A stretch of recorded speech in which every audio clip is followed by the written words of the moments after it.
कहानी का नाम शेष कथा। इस कहानी के पात्र है अमित, नुसरत। इसकी शुरुआत एक सामान्य रात से हुई जब अमित और नुसरत अकेले समय बिता रहे थे।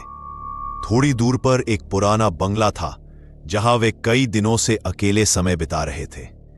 दिन के अंत तक उनके रिश्ते के विभिन्न पहलुओं पर बातचीत हो रही थी, लेकिन उन्होंने कभी नहीं सोचा था कि उस रात घटित होने वाली घटनाएं उनके जीवन में एक काले अध्याय की शुरुआत करेंगी।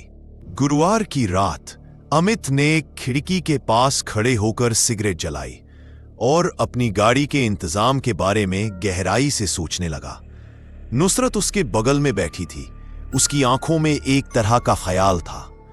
पेड़ों की पत्तियों से आती हवा कमरे में आ रही थी, जो रात के अंधेरे में कमरे को और भी रहस्यमय बना रही थी।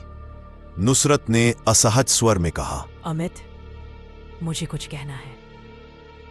अमित ने धीरे से पूछा, क्या हुआ?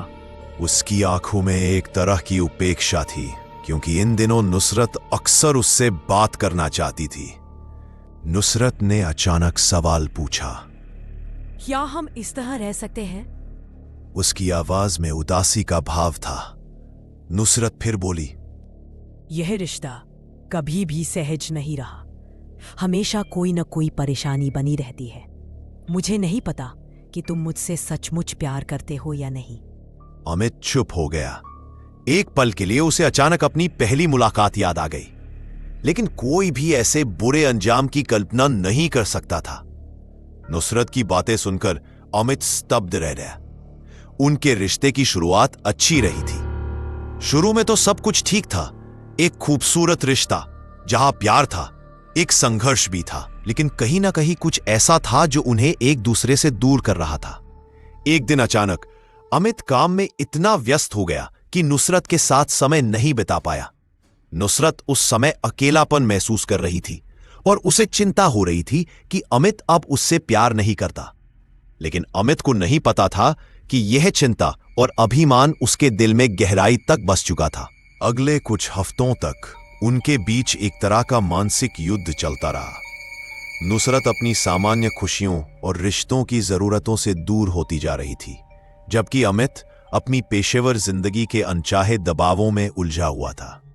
अमित, मैं अब और बर्दाश्त नहीं कर सकती। ये सिर्फ रिश्तों की उलझनों की बात नहीं है। मैं सच में बहुत डरी हुई हूं।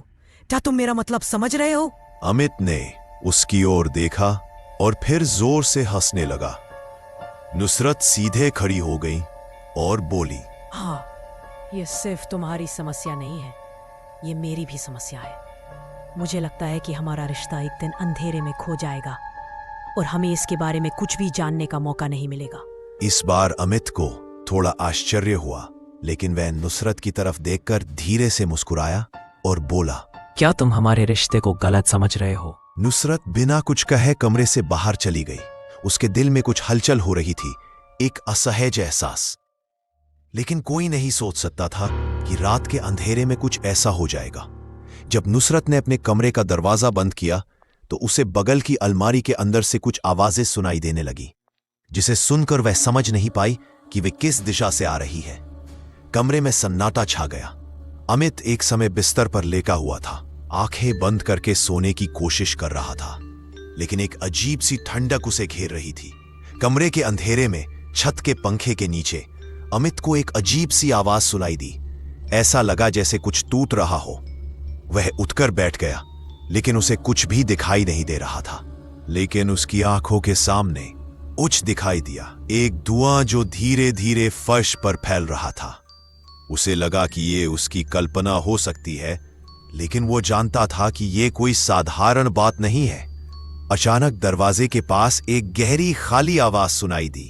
इसके बाद अमित तेजी से नुसरत के कमरे की ओर भागा, लेकिन कमरा खाली था। नुसरत कहाँ है? बेबस भाव से अमित ने अपने कमरे की ओर देखा। उस पर कुछ रहस्यमयी अक्षर लिखे थे, तुम अकेली हो। उनके रिश्ते का अंधेरा गहराने लगा और वह गहराई उन्हें ऐसी स्थिति में ले गई जो उनके जीवन की सबसे बड़ी परीक्षा का सामना करने वाली थी। जब अमित को एहसास हुआ कि वह अकेला नहीं है, कोई अदृश्य शक्ति उसके साथ है, तो सब कुछ साधारण नहीं लग रहा था। उसके दिमाग में बस एक ही विचार चल रहा था। क्या यह प्रेम का अंत हो सकता है? यदि आप इस कहानी का दूसरा भाग सुनना चाहते हैं तो कमेंट और सब्सक्राइब करने ना भूलें।